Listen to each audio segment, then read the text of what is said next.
Hello, everyone, and welcome to a new tier and a new set of boss reviews. This time we are going over tier 11.2 Mana Forge Omega, and we are currently looking at Loomithar, who can be the second or third boss of the raid. As with all of the boss review videos, I'm going to go over a brief overview first of the general flow of the fight, and then we can watch through the video. And I'm going to talk about all the specific mechanics, potentially ways to handle them, and then I'll show the full boss kill from testing at the end. Let's get into it. So, the general overview for Loomithar, the second boss in Mana Forge Omega, or potentially third boss, is this. The flow is pretty much a P1, reset P1, reset P1 fight until 50%, and then the boss will go into a P2. In P1, the boss has three main mechanics that DPS really need to worry about, besides just dodge circles. And so as you can see, this is the boss room here. It's a giant circle. The main mechanic of the fight that you're going to be interacting with is every 25, maybe 30 seconds, the boss will spawn a ring from the edge of the room that will enclose towards the boss. This is very similar to things like Aeronog's firewalls during intermission. And the general gist of this is there are joints in the ring that are DPSable. You will need to break those to create an opening in the ring so that you can get through. Now, you might be thinking many classes can get over rings. Mages can blink, warlocks can port, monks can transcend, a bunch of other things. Demon hunters can potentially double jump. That is true. The way they have gotten around this in this boss is the second main mechanic that DPS need to worry about, which is called Infusion Tether. Effectively, what this does is the boss just picks a couple of players to tether to him and yoink to the center of the boss. This means that if you jump over the walls too early and then get picked to be a tether target, you will get yoinked back through the wall and likely killed. So, there's a couple different ways to handle this, but just understand that the main mechanic is the ring spawning from the outside, going in. You'll DPS a part of the ring, break it open, go through. Some players will get targeted by a tether, pulled into the middle of the boss. And for the most part, that is all you're doing in P1. Now, what I said is that there's a reset. You can think of it similar to Bloodbound Horror in Nerebar Palace, where he does a giant ring that will kill anybody inside of it. It basically takes up this entire center circle. So you're going to have, I believe, 2 sets of rings. So you'll get a ring, it'll come in, you'll DPS it, you'll go out. You'll get another ring, it'll come in, you'll DPS it, you go out. And then the boss does the reset, where he spawns a huge hit circle around him throughout the entire center of the ring. You have to get out of that. It blow up. You go back in, you restart. And this will keep happening while all of P1 happens. And I'll touch on the Mythic changes after I go over all these. So that is basically all of P1. Once you get the boss to 50%, P2 starts. At 50%, the boss will drop down from the ceiling and actually become movable. He will spawn a giant pool of shit under him. And he will start to walk around, and anywhere he goes will spawn pools of shit. So your tanks will have to be kiting him around. He's going to take up more and more of the room. It's simple area denial and rage. You kill him before you run out of room. It's important to note that during all of P2, the boss has a 25% damage amp. So you are almost certainly going to be lusting in P2, and that's the more important phase anyway, since you're actually on a timer. P1 you could be in forever. In P2, the boss does basically 2 mechanics. Again, he has dodge circles, but I don't really count those. The 2 mechanics are a frontal, and then a raid-wide, I believe raid-wide, maybe only on Mythic, but spread mechanic, where every single player gets a circle around them. And the boss is just going to rotate between these two, back and forth, back and forth. So you'll have a soak mechanic, a giant frontal that must be soaked by X number of players. On Mythic, it requires 5 people. On other difficulties, it doesn't require that many. So you have a giant soak, and then you have a spread immediately after. So it's kind of force you to get in close, spread out, get in close, spread out, and you're doing this while you're kiting the boss around the room. That's pretty much all that happens P2. It's just a burn race before you completely run out of room.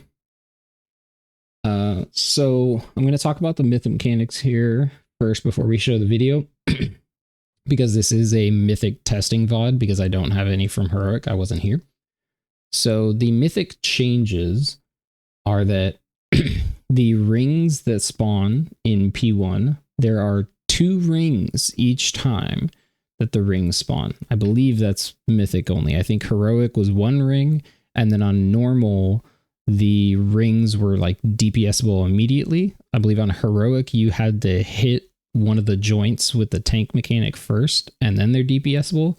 On mythic, you still have to do that, but there's actually 2 rings that spawn. So there's a ring that spawns, and then there's a second one that spawns like maybe 5 seconds later. For tanks, having to target the tank mechanic at the joints, the joints spawn sort of staggered on the 2 rings. So if the first ring has a joint that's directly in line with Moon here, the next one will have a joint here and a joint over there. So more than likely, you're going to be breaking the first one and then breaking the closest one in the second ring, so that your DPS can easily stay together, break them, and you get a clear path to run out. Pretty simple. It's the same basic mechanic. You just have to DPS 2 joints instead of 1. The other main change in P1 is that there will be 4 pylons. You can see world markers on the 4 areas that they spawn. They spawn directly in line. They actually spawn out here from the boss. And these pylons will shoot a beam at the boss that must be soaked. It must be intercepted by a player. We've seen this a bunch of times in previous encounters, mostly in dungeons. I don't know if we've really seen it in raid that much before, but a fairly simple mechanic. It becomes difficult when you're dealing with the rings and the tethers pulling people in. So it's something to think about. The pylons themselves don't all spawn at the start. They spawn 1 in the first ring set. So when the first 2 rings come out, you will have 1 pylon active, and it's completely random which one. And then the second reset, or the second rings before your first reset, so you still get 2 sets of rings. You get first set of rings, which is now 2 rings, and then you get second set of rings, which is 2 more rings. During that second set of rings, you'll now have 2 pylons. So it adds a pylon. And then you'll get your reset.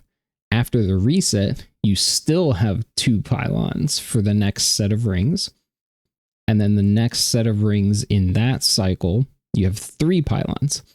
So you can think about it as like every ring set within a cycle before the giant boss circle reset mechanic adds 1 pylon. And then from that ring set to the one after the giant circle that the boss does keeps the same number of pylons. So effectively what you're going to have is 1 pylon, then 2 pylons, then 2 pylons, then 3, then 3, then 4, and then 4 for the rest of the fight. So yeah, that is the main mythic change for P1. In P2, the mythic change is just that the frontal soak requires 5 people in it. Not really any different. So let's go ahead and actually look at the boss fight and see what these mechanics look like. So we just pulled the boss. You see immediately the first ring starts to spawn. These are the joints that I was talking about, that the tanks will have to shoot the tank mechanic similar to Taros at the joint to hit it to make it DPSable.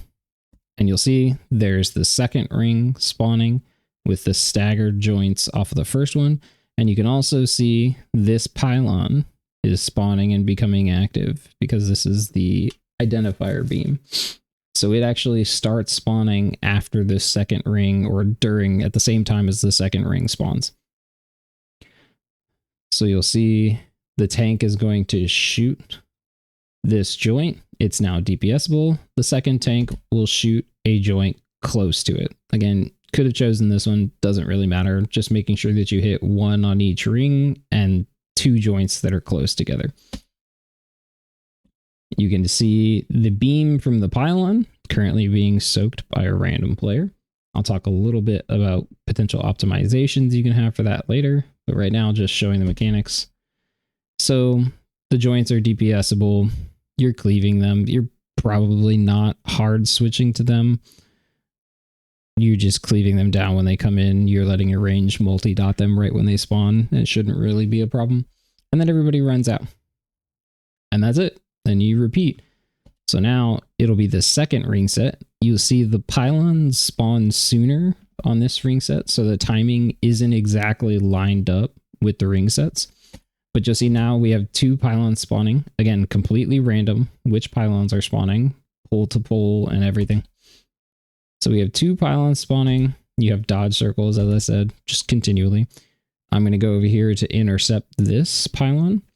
And then we have the next ring set spawning. So this is our second ring set of the cycle. We have 2 pylons. The tanks are blasting the joints over there. I can't see them. Doesn't matter to me. And you'll see I swap out with someone to soak the beam. As you're soaking the beam, you can see up here, you're gaining a stacking debuff. On testing, the beam would shoot for 20 seconds and give you a stack every second. You're taking damage the whole time, and the higher the stacks of your debuff, the higher the damage you're taking. The debuff itself, I don't believe does damage. I could be wrong on that. My health does kind of seem like it's going to... Oh, that's also because I have Infusion Tether. Yeah, so I don't think the debuff itself actually does any damage. So this is a good to see where I get the tether. So I'm soaking here, and then I swap, and soon, boom, you'll see this purple icon above me, and you get the message. You've been targeted by Infusion Tether. It is a private aura before you actually get tethered. So you may not be able to have an identification weak aura that tells you if you're going to be tethered or not, because there's a couple seconds where you're targeted before the tether actually happens. So just be aware of that. So right now, if I had blinked over the rings already, I would get yoinked by this and die.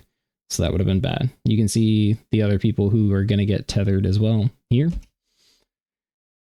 And you'll see we get yoinked to the center of the boss, and then we are tethered. We're taking damage as long as we're tethered. Also an increasing stack debuff. And you'll see the thing I forgot to mention when going over the overview is that the only way to get rid of the tether is to get 40 yards away, which is effectively just outside the circle on the floor. And you'll see it breaks, and then it spawns a growing web similar to Ansarek. This is the giant boss circle that I was talking about that effectively resets the cycle of mechanics. So this is the end of our first cycle of the fight. He finishes the giant circle. You can see the webs still growing, and you can see the boss immediately starts spawning the next set of rings. And then we just repeat. So this is our third ring set of the fight, first ring set of the second cycle. So we had 1 pylon on the first ring set, 2 on the second. This is the third ring set. We have 2 again. So we have 1 on skull and 1 on blue square. You can see the tank shooting the joints. I'm getting over here to soak this pylon. And this is all that's really happening in P1. Some dodge circles. You can get in very close to the boss and leave through the hole very late if you're not like somebody who's tethered. If you're tethered, you want to get out pretty quickly to break your tether. It'll probably hurt. But if you're not tethered, you can stay in for a very long time. One other thing to note with the tethers, you can't break them on top of an already existing web. If you do, you will get stunned, and I believe take a bunch more damage, so you don't want to do that. And if you're wondering what happens if you get hit by the ring, you take too much damage and you get rooted. So this is the 4th ring set of the fight, 2nd ring set of the 2nd phase. We now get a +1 to the number of pylons. So we're going to get 3 pylons here. Again, you'll see I'm coming over to soak. I think we don't even have somebody soaking this one right now. It's just going into the boss. Somebody took it. If it goes into the boss, I think you just take large raid damage or something like that. And again, just repeating P1. Now we know here that the boss is about to phase, so we aren't really worried about doing any damage to the joints because on testing, the rings disappeared when the boss phased. So the boss phases at 50%. We know that. Boom. Rings disappear. We didn't even worry about killing them. And now we're in P2. Boss lands, drops a puddle, and he's going to just keep dropping puddles the entire time. You can see we have a decent amount of space taken up by the webs in P1. And then we're going to have the constant stuff on the floor that's going to be taken up by the boss. So we're on a time crunch. We left it on poll because this is testing. You'll probably less at 50% on live. This is the first mechanic of P2, the giant frontal that must be soaked. On Mythic, you're going to want to split your raid because you get a debuff. I don't remember if you get a debuff on Heroic, but on Mythic you do. So basically split your raid in half. And then immediately after the frontal soak, you will be spreading. And you'll see everyone gets a spread circle. And through the entirety of this spread circle, the boss is also pushing you backwards, which if you get pushed into the ring, kind of ends up pushing you together with other people. The spread circle does constant ticking damage to you and anyone in your circle and appears to tick immediately once the debuff arrives on you. So you're going to want to be pre-spread for this. You can see us pretty well pre-spread. I was kind of harping on that during our testing. So you're definitely going to want to work on this, maybe even have rough assigned positions for like the 2 halves of raid. So whatever team soaks the first frontal, maybe they always spread in front of where the boss is going to move. And whatever team soaks second spreads behind where the boss is moving from, just to try and help people get spread out naturally instead of like everyone playing behind the boss and just getting into soak and then staying there. And then everybody else is following the boss. And then you have a spread and everyone's on top of each other. Probably not a great idea. So it'd be a good idea to force people to play forward so that you can have this natural spread. And this is going to be all of P2. You're just rotating between this spread and the frontal soak, spread and the frontal soak. And the tanks are just going to be constantly kiting the boss around room. As you can see, he's dropping purple shit everywhere he goes. And he continues to do the dodge circles from P1. And that's the entirety of the fight. It's not really any more interesting. It's a second boss. It's no problem with it.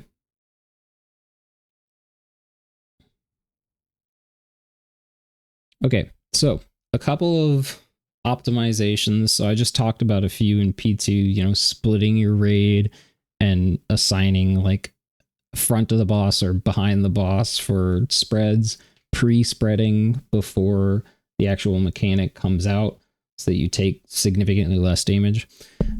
For general players, you're going to want to have a plan for defensives, not for the actual frontal soak in P2, but for the spread after the frontal soak. It's going to be harder to heal because the entire raid is going to be spread out.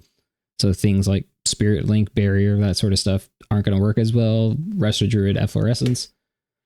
You're also, more specifically, you're really going to want to have a defensive for the spread after you have soaked the frontal. So if your first frontal soak, the spread immediately after that, you're going to want to have a defensive on that. The debuff that you get from doing a frontal soak that I think also stops you from soaking 2 frontals in a row is a dot for like 25 seconds. So you have that dot on you while you're doing the next spread. So you're definitely going to want a defensive. I don't remember if the dot lasts through to the spread after that. It doesn't look like it. It looks like it's going to fall off of me right when this spread starts. Yeah. So you have the dot for the spread immediately after you soak, but then it drops immediately before the next spread after that. So you're always going to want to have a defensive for the spread after you soak. So I just soaked, so I would definitely want a defensive here. I mirror image for 20% less damage taken. Pop a barrier as well. Doesn't have to be anything super crazy. Just make sure you have a rough plan for it and make sure you have the timings planned out. So if the debuff lasts, what, 24 seconds? Something like that. Let's see. Yeah, 25 seconds between the debuff. It's probably something like 40 seconds between when you'll actually need to defensive. Something like that. Maybe 30 to 40 seconds. So try to have a defensive for each one. You can rotate between health pot, health stone, and your actual defensives if you don't have a ton like Mage does. Just something to plan for before you ever walk into the boss. That's a pretty easy defensive plan. Some optimizations for P1. There's a couple of different optimizations that you can have specifically for handling the pylons. So as a raid, we actually found pretty quickly in testing that one of the best ways to handle the pylons was to have a DPS player, doesn't really matter if it's ranged or melee, pick up the initial soak of the pylons. And then as long as you have 2 or fewer pylons, what would happen is that your DPS picks up the pylon and then the tank picks up the soak after you once the tank is done aiming their frontal beam. So the tank will aim the frontal at the joint. Once it hits, the tank will go run and take the soak from a DPS player. This worked out really well in testing. I don't know how it's going to work on live, but the idea behind this is that the DPS player only has to soak for a relatively short amount of time during the start of the fight. They can focus more on their damage. And also your tank then would, so you can see the tank is taking over from Marie right here. He waited a bit, didn't really matter, it's testing, but he's going to take over the soak now. The idea with the tank taking over the soak is that the tank can actually get hit by the rings and not die. So you might have been thinking like, how do you handle soaking the pylons when you have to go through a gap in the rings? If you have to run through the gap, you're kind of screwed with the pylon happening and you can't blink over the rings because you get sucked back into the rings by the tether. So this is how we got around that pretty easily at the start of the fight without having to have like a full rotation of people soaking the pylons. You have a DPS soak it until the tank can pick it up from them. The tank picks it up and soaks it the entire rest of the way. There's not much else happening for the tank after they shoot their frontal. And the tank just gets hit by the rings. Maybe use the defensive if you need to. Maybe you don't even need to. The thing with the rings is that they root you, so you just have a freedom or a tiger's lust for the tanks, and you're good. And there's no more problems. That works for the first 3 ring sets of the fight because you have 1, then 2 pylons. After that, you will need to have to actually play the mechanic. So you'll need to have probably 2 DPS players per pylon. And maybe you don't choose DPS, maybe you choose healers, that's up to you. But you'll probably need to 50-50 soak the pylon. That should be good enough. There is another optimization for that, which is having a port class soak the pylon second. So a mage, warlock, monk, whatever, be your second soaker in your like DPS pair. The reason for that is because you actually can blink over and port over the rings. The trick is that you simply have to wait until people are targeted by the infusion tethers. The infusion tether only happens once per ring set, at least on testing. That's subject to change. So all you have to do is wait for the tethers to be targeted, and then you realize that it's not on yourself. You can immediately blink over the rings. If it is on yourself, you can actually still blink over the rings. You just have to wait for the initial yoink of the tether, because it only does it once, and it's once you've actually started being tethered. So if you get it on you, you just wait till you get yoinked, and then you can immediately go and blink over the rings. So the benefit of having a blink class soak second is that your first person can be soaking the pylon. The blink class just waits for the tether to come out. Once it comes out, they blink over the ring, and then they can pick up soaking the pylon, and the first person can then run through the gap if they're not a blink class. So the beam's not going to go into the boss because your blink class already jumped over and is soaking the pylon. This may get difficult based off of the timing changes of when the pylons spawn. So we saw that the second set of pylons in each cycle spawns before the rings start spawning. That means it's going to start shooting earlier, which means it's going to be higher stacks on that first person before the blink player can actually blink over the rings, because they have to wait till the infusion tether goes out. And infusion tether targets are usually chosen when the rings are about halfway through the room. So you'll see the rings are going to get somewhere around here, where my character is now, the first ring. And that's going to be roughly when the infusion targets are chosen. So boom, they're targeted right now. And you see it's like just behind me. That's when they're targeted. So you can't blink over the rings until before that. Well, the second set of pylons in each phase spawns later or earlier than the first set did compared to when the rings spawn. So the first person to soak the pylons in the second set of pylons of each cycle is going to be at higher stacks here. So just making sure that they're aware of that, making sure that they might need to pop a defensive. They might be at 14, 16 stacks. If they can live the whole 20, then it's not really a problem. The second pylon set, I'm pretty sure the beam ends before you would even have to run out of the gap. So if you can just soak the whole thing, that's not a problem. Mages can kind of just soak the whole thing with ice colding the last 6 seconds of it. It's pretty easy. But it's just a thought. It's an optimization probably to have blink players soak second, because they can actually get over the rings, especially in the first pylon set of each phase. But it's even more of an optimization if they actually let it go live like this, to let tanks soak the first 3 pylons of the fight and just get hit by the rings and freedom them out.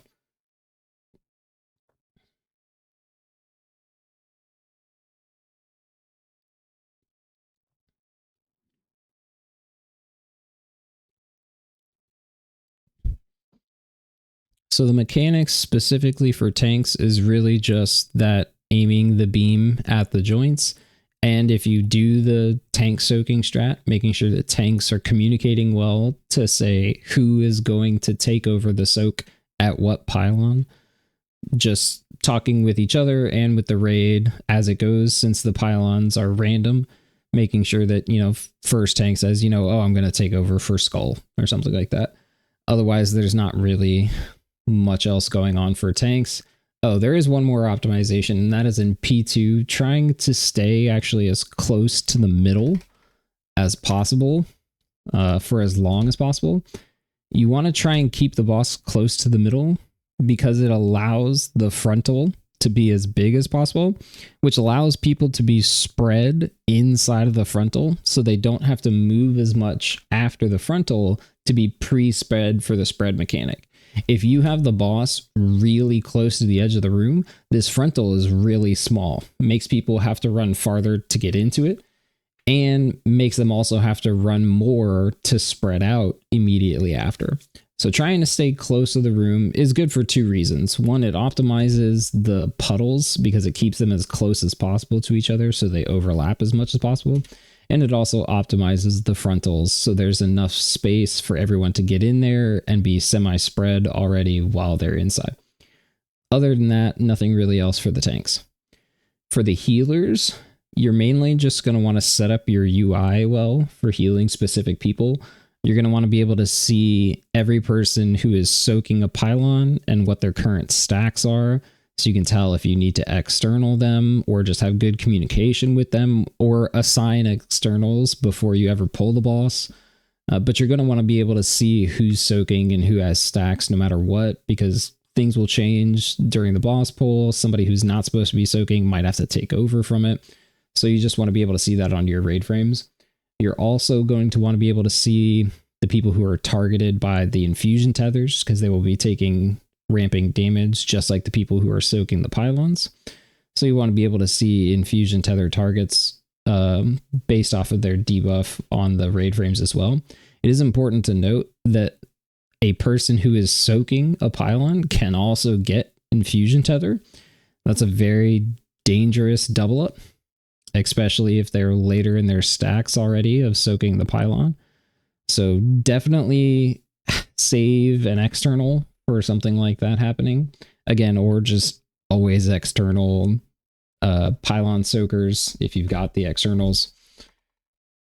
And I think the last thing is that you're going to want to have a good plan for the P2 group soaks on every spread, on every group soak. Preferably try to use your tight stacked healing on the group soaks, and then any throughput raid wide healing on the spreads. You really need to have some sort of plan for each of these, and that plan can just be everybody has to use a personal here, or everybody has to use a health stone. Since the mechanics are roughly every like 15 seconds, it's likely that you won't have a good heal CD for every set. So you can plan around that with making sure people have assigned personals or health pots or health stones. But coming in with some sort of plan of how you're going to heal it and making sure your healers aren't all overlapping on the group soak and then having nothing for the spread, or dumping everything in the first cycle of mechanics in P2 and not having anything for later in the fight, is going to be important. Shark, you start on X, I'll start on Moon.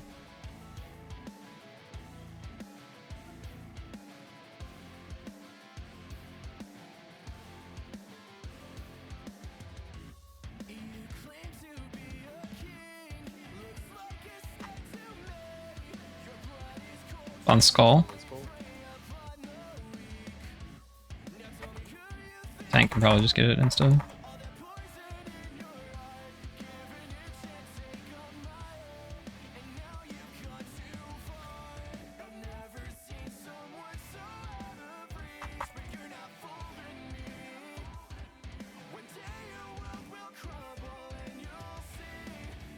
We pop chicken. That did not work. I've got blue. So there's a okay. I've got cross.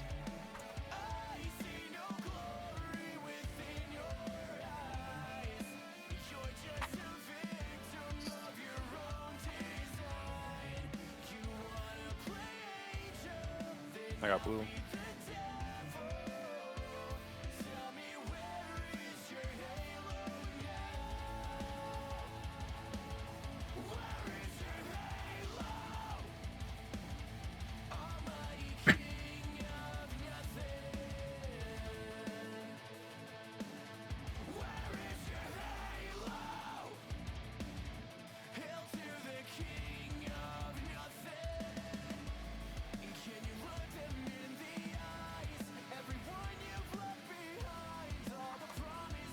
I've got blue. There's one on skull. I'm going to Skull. I got blue.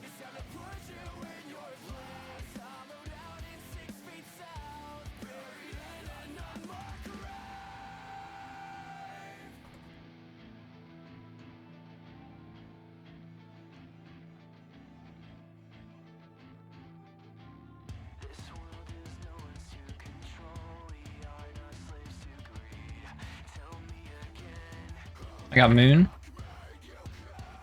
It's blue and X are the other ones.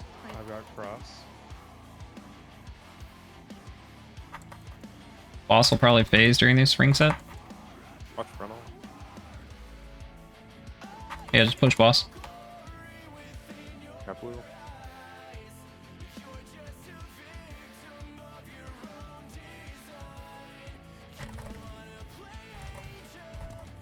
One and three first.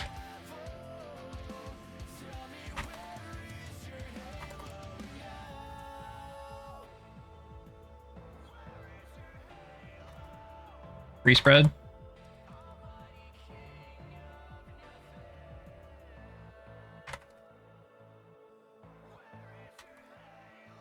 I think it's natural. People want to play like by the boss in the wall, but 2-4. he has to actually play there. Respread everyone else.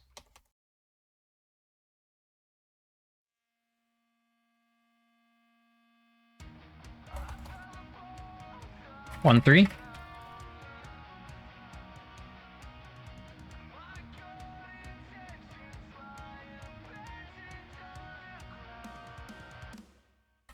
Respread.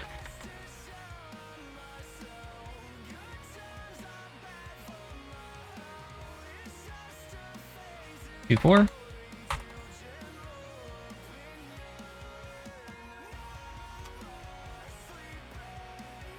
Respread.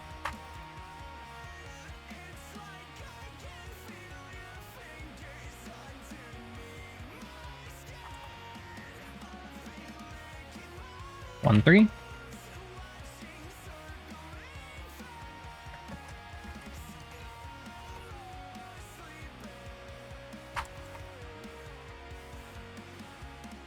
Respread.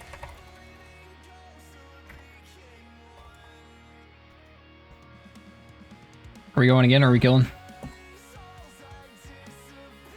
I'm killing. Two, Oh, space here. 2-4, 2-4. Boom.